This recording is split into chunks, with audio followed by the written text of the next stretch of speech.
Welcome, everybody, to another segment of Lewis at Large. Yours truly, Warner Lewis, from the flight deck. And, of course, that means some more Smart Talk Radio is in your future. And this segment is one I've been looking forward to for a lot of reasons for a long time. We're going to be talking to Nina Blackwood. You know her, you love her. She was one of the original MTV VJs, along with Martha Quinn, Mark Goodman, Alan Hunter, and J.J. Jackson, all the way back in 1981. She has done everything from host her own radio show and television. She's traveled extensively. She's appeared in Playboy magazine. She is bright. She is fun. And she's wondering, why in the world am I talking to this guy? Nina, how are you, my friend? No, no, I wasn't wondering that. Hello.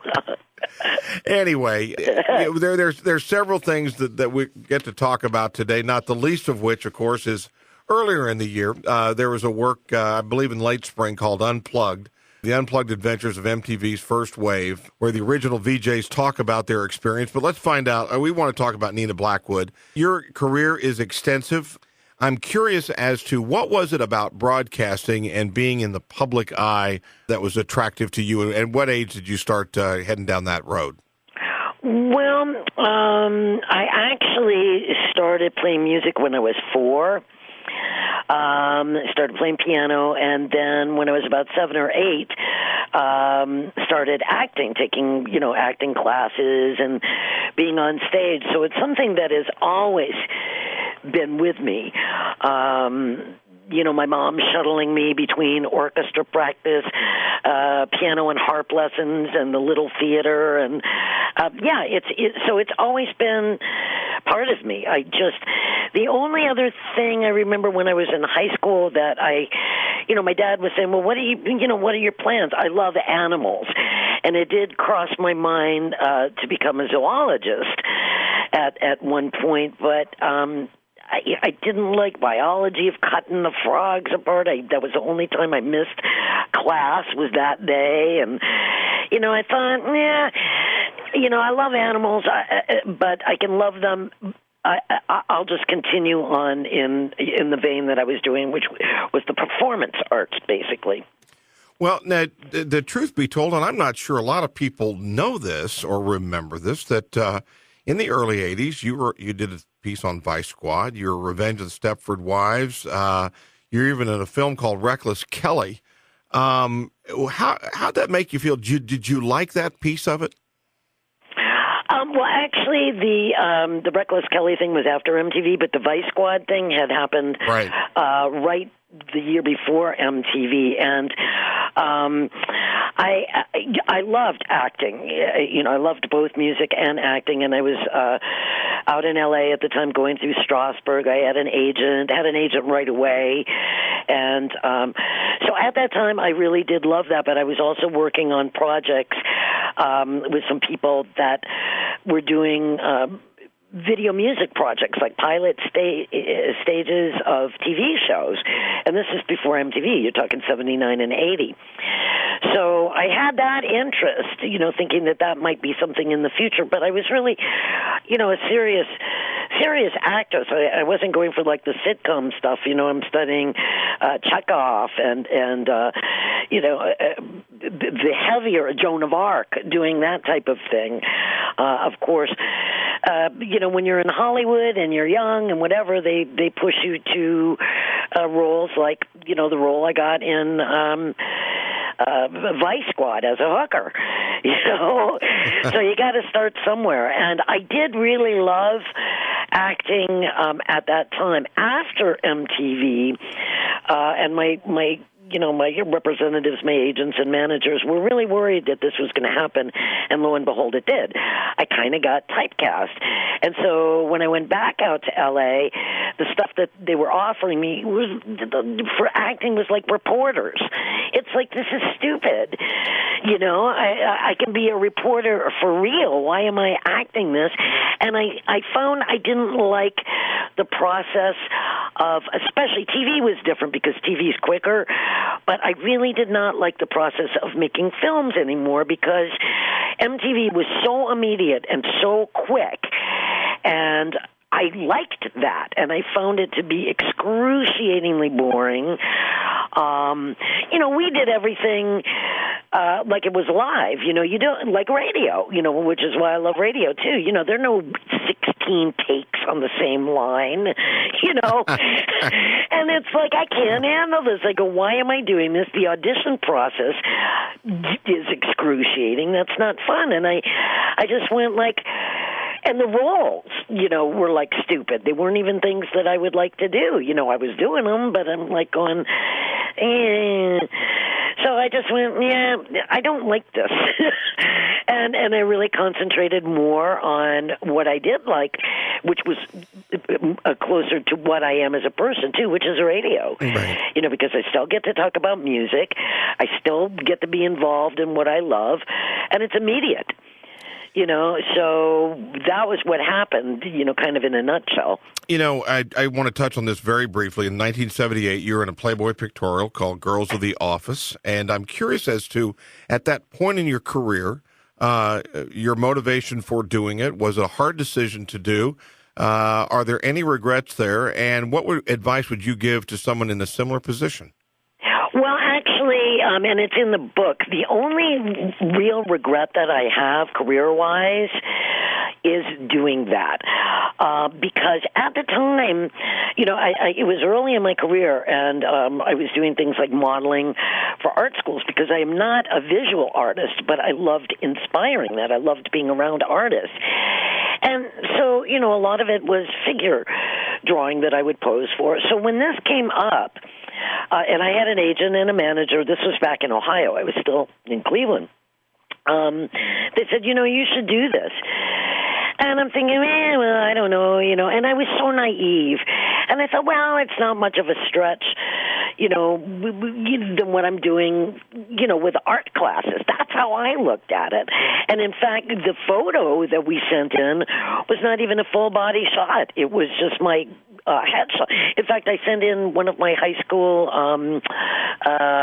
one of the ones I didn't use, but my yearbook picture, the one that didn't go in the yearbook, another one. But that's, so it wasn't even like I was sending in something with a bikini, and they liked me. So I went and I did this, and I didn't think anything of it. They were very high class. It wasn't lascivious. It was really, it was very nice. The photographer was great. He wasn't a lecher. He was wonderful. But then it came out, and all of a sudden, I did find out what those magazines are for. I really, honest to God, did not even, it's kind of like what we were talking about off air earlier with your thing on the bottom. It's like, of your, the thing on the bottom. That sounds good. The email thing. On the bottom of your email. I should be clear about that. But, it was like, oh no. And I remember one comment, which I'm not going to repeat, but it was from a friend of my manager's. And it was a really lascivious comment. And when he said it, I just went, oh, what did I do? Yeah. Because I am not that. I am, and try telling people that for like 30-some years, which is why I regret it. And people who know me, my friends, know that. They go, how could you do it? And I said, well, I didn't even think of it that way. I was thinking of it as, like an artist model. It wasn't like, being naked for a bunch of guys to drool on you. That wasn't even in my thought pattern until after, Right. And then it just never, no matter what. Decades later, look, you asked me about it, and it's like one of those things, right. Damn it, And then when people hear me say what I'm saying right now, they say, oh, you should be really, really proud. That's quite an honor. And it's like, you know what?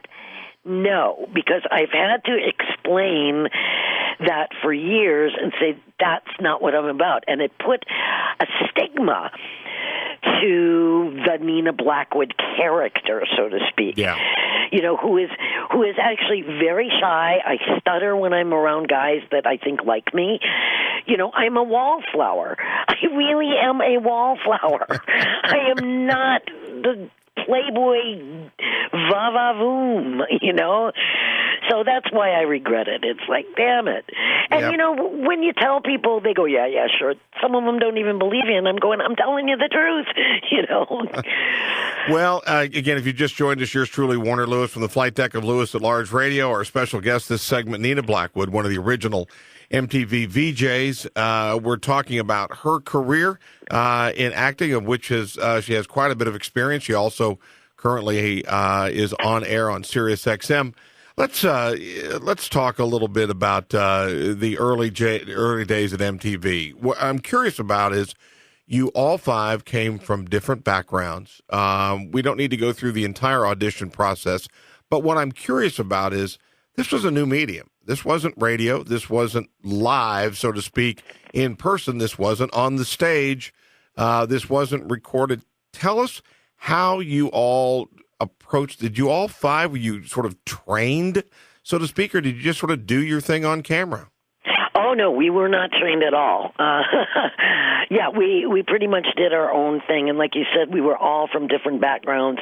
As I said earlier in the conversation, I had been working on some pilot situations, functioning as a host, which would later be known as a VJ. So I kind of was already, you know, unofficially working in that genre.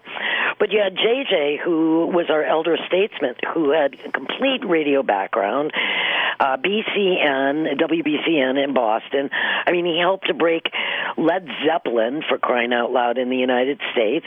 So he came from radio. Mark came from radio, working at PLJ in New York, at WMMR in Philadelphia, top-ranked radio stations. And then you had me, who was a musician, actress, but love of rock and roll and working on these other things. And then Alan was like in the musical comedy. He didn't know from rock and roll. You know, he was a musical comedy guy. He was in New York trying to break into theater and like jazz. And Martha was an intern, you know, at a radio station, WNBC, made popular, of course, by Howard. Right. She was an intern who, at the time, liked ABBA. I mean, she was not a rock and roller at all. So we all had this, you know, coming from these different angles. And I would say Mark, JJ, and myself were more like the rock and rollers of the five of us. That's what we loved, you know. And then you had Alan and Martha. And to their benefit, they really worked very, very hard, you know, learning about everything, doing the research, and you know, getting into the genre of rock. Nina, did you, when you those first few days, those first few weeks of taping and producing MTV, and it was sort of started to evolve, in your mind, did you think, well, I'm sure you thought it was exciting, and there was all kinds of interesting challenges, but did you have any idea that some 30 years later we're still cranking it along? No. No, it was very immediate, and nobody knew. I mean, down to the creators, Bob Pittman and John Lack. I mean, nobody knew that this thing was going to take off. People thought that video music would be popular, videos would be popular, but, you know, a 24-hour channel, 7 days a week, who knew? So, you know, there wasn't even that forethought. It was just it was really living in the present moment. I can safely say that most of my time in MTV was exactly that. And it was always like my agent and my managers going, you know, you better think of what you're going to do next. We have these things here, you know, because we were so encapsulated and so involved. It was our lives for the period of time we were there in the early days. And again, there are a couple little stories I want to touch on through your experience there. But also MTV now, again, evolved, or it continues to evolve. They've, you know, Behind the Music spun out of their VH1, on and on. But in the attempt to garner more audience or to hold on to audience, they added things like reality shows, etc., reality segments. Give me your opinion about all that. Did it lose its soul, or is it still all right? What soul? There is no soul. And I can't say evolve. I think it devolved. I'm with Devo on that. None of the people that were there, when it was a music channel are still there. Maybe there's one or two that are in, like, the artist, in the artist development department, but I'm not even sure of that. But it's such a different animal that I have no association with how MTV is these days. I think the only reason they even hung on to the MTV, which is supposed to mean music television, is because the brand was already established. And it would be hard with the programming they have now to develop, another brand. You know what I'm saying? So they kind of hopped on the brand wagon, but not with the thread of music. And I find it disappointing. I don't like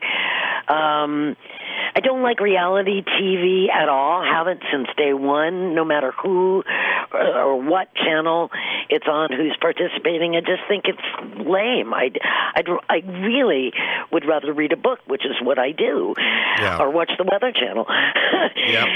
But so I feel no association at all with the current MTV. None. Do you? I tend to agree with you on that. I think it's. It certainly has lost something. It's certainly created an extraordinary genre and an outlet, and then stopped. It's like, okay, well. Are there any, looking back on your career, and my gosh, all the videos that you've seen and the artists that you've seen, in your opinion, is there one or two particular artists or music acts that absolutely would never have made it without MTV, that would not have made it just on pure radio only back then? Do you mean big artists? Big artists that really one-hit wonders. That MTV was the springboard. It fit that. Well, okay, because the first one that comes to mind with that, Duran Duran. Because Duran Duran had already released music before MTV, and in places like where you are, Kansas City, and Middle America, and Mark told me, even in Philadelphia at MMR, their music wouldn't see the light of day. I think K-Rock out in L.A. was the only radio station in the country even playing that kind of stuff.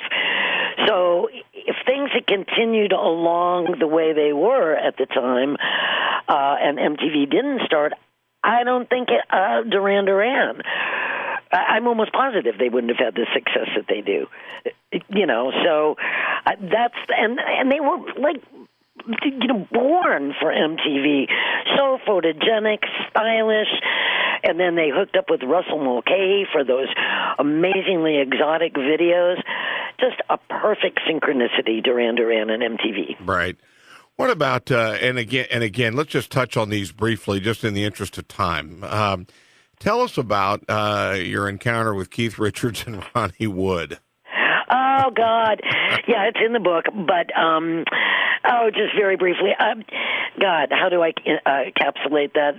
Bottom line, a friend of mine that I knew from L.A. also lived in New York, and he was friends with Ronnie Wood, and we would go over to Ronnie's house, a lot.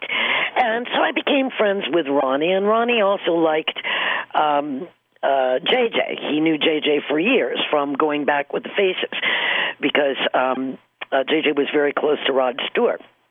So, long story short, Ronnie was going to do this one-man show at a venue in New York, and he wanted JJ and I to co-host. And my friend, who was also in the videos, was going to be the tech guy, with all these slides and so we're at this venue, getting ready to do it. Ronnie is completely blasted. My friend, who I forgot what we called him in the book, but I didn't give his real name. I'll call him Mike on the phone.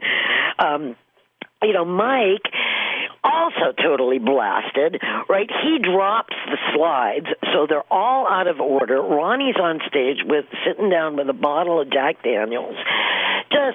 It was the biggest fiasco. The crowd is starting to heckle. I'm yelling back at the crowd. It was a disaster, right? It was the most disastrous, ridiculous thing. So when the spectacle was done, we all head over to the Plaza Hotel, the little entourage with Ronnie. And Keith is there in a suite. And now Keith, I love Keith, first of all. I love Ronnie, too. Ronnie's a great guy. But, Keith is very much the integrity of the Stones. That is very important. He had already gotten word of the fiasco that happened down at this place, right?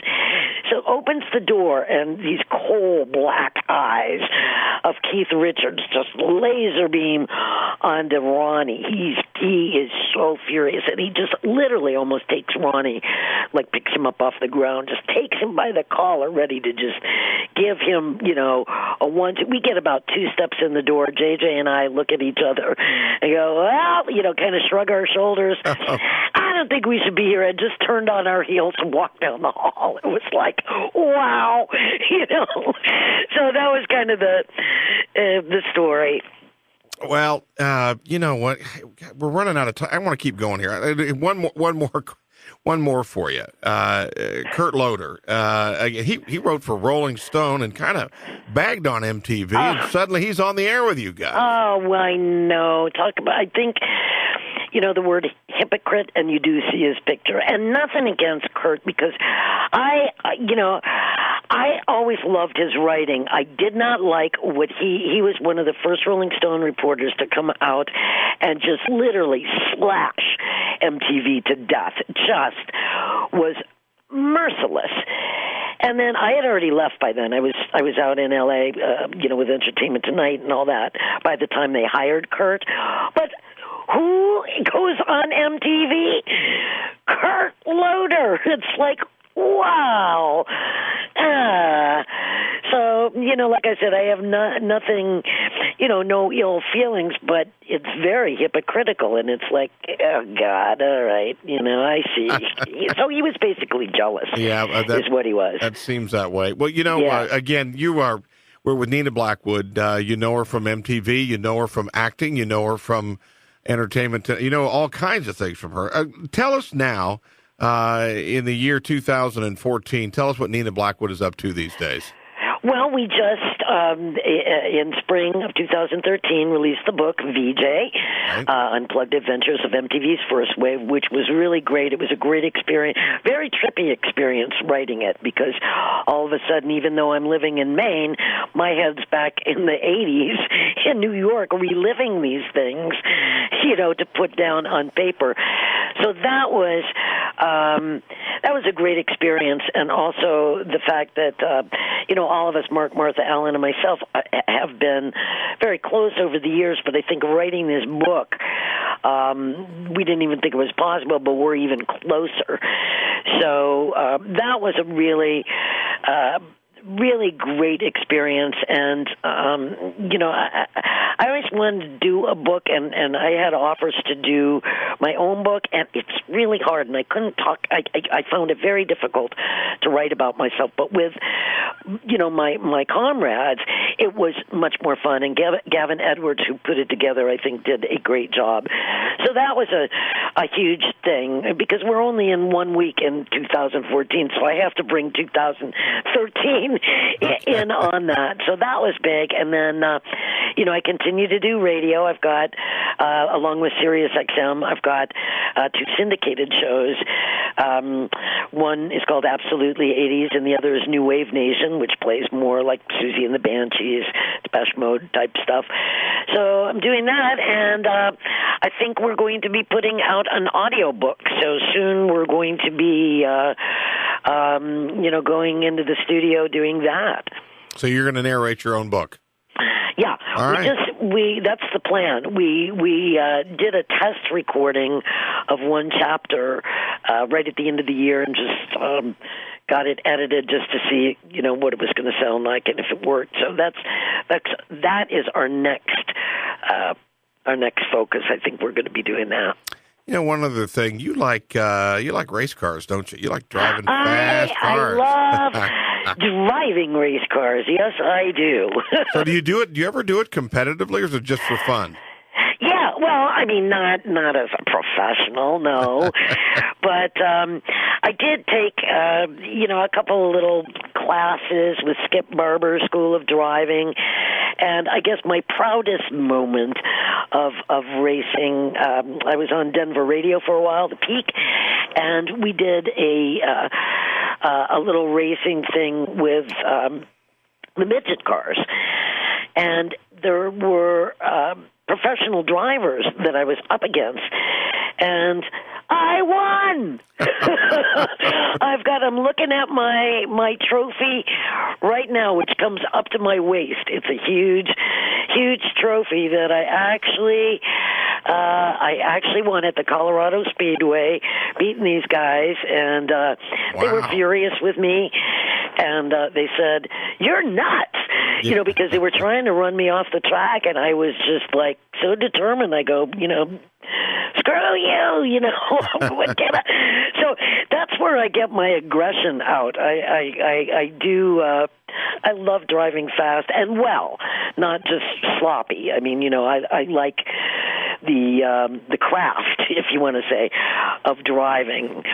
So no, I never did it professionally, but that was the closest I came, and I'm proud of it. Well, you can't talk about the 80s without talking about hairstyles. Any Nina Blackwood hairstyles you regret, or did you love them all? Well, my hair is pretty much the same because that hairstyle kind of, that people were going, this trademark hairstyle. Well, basically that evolved in Ohio because I've never been the type of girl that could set my hair. It always looked stupid when I tried to set it. I'm just, I'm not, I'm kind of clunky when it comes to that kind of stuff. And so the girl that cut my hair, Sally, basically created a hairstyle that I didn't have to do anything with. So it's been a variation on that. I mean, all I have to do is kind of wash it, and if the cut's right, it just does what it does. So, and sometimes, it would be bigger than others, but not really, anything. Like I said, it was the low maintenance, even though it may not look that way. It was. Oh boy! Well, we could talk about. We'll have this. What we're going to do? We're going to call you at 3 a.m. and just do it unrehearsed at 3:00. How about that? That's good. That'd be fun. We'll both be. Anyway, we've been talking to. She's an American treasure, as they say, Nina Blackwood, one of the original MTV VJs. The work is called VJ: The Unplugged Adventures of MTV's First Wave. Hey, Nina, before we get out of here, tell us about where people can get a copy of the book, and also where can they link up with you or find out more about what you're up to? Well, they could just go to my web page. There are 2 Facebook pages, so it depends on what they want to link up. If they want to find out about, what I'm doing professionally, there's a Facebook for that. And then my love Facebook page, that's my personal one, is all about animals and nature. But if you go over there, you're not going to find anything about 80s. Anytime somebody asks me about music, I put them over to the other one. But that's the one that I'm really on every single day because I love animals and nature and that kind of stuff. And where you can get the book? Yeah. Bookstores and online. Amazon has it. Just Google VJ Unplugged Adventures of MTV's First Wave, and you can find it. All right. Hey, listen, thank you so much, and would love to have you on again. Have a wonderful time driving the cars, taking care of the animals, enjoying Maine, and my gosh, and being on the radio like the rest of us. So thank you so much. And thank you. You bet. We will be back with more right after this on Lewis at Large.